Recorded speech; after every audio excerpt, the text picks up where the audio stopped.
On paper, I would have had what many would have said a pretty good life.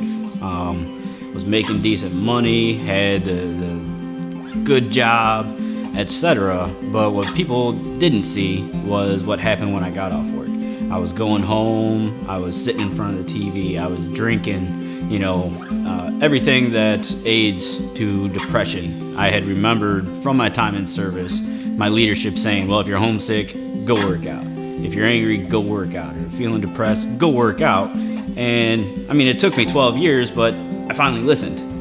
I had a gym that was less than a mile away, and one day it just struck. I can't point to a specific thing that pointed me in that direction, but I went up to the gym and I was focused, and this is how I am going to turn my life around.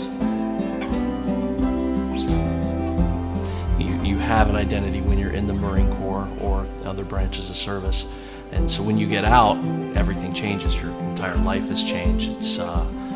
It can be a challenge sometimes, and finding a good outlet for some of that energy that you had is important to have.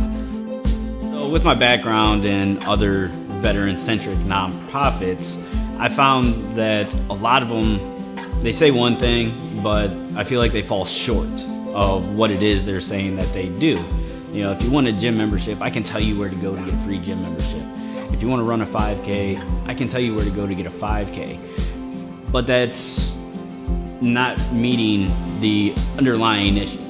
Task Force 20 is going to provide the veteran with a community of involvement. They're going to have other veterans with which they're doing these activities with. We want to keep them involved by having them around other individuals that they can talk to, that they can reach out to, that they have that community involvement and that environment that understands the issues that they're going through. So I originally got involved with Task Force 20 with donations and buying shirts and sweatshirts and sporting them around the Michigan area, and I've got people asking me questions like, what is this? And I'm telling them about it.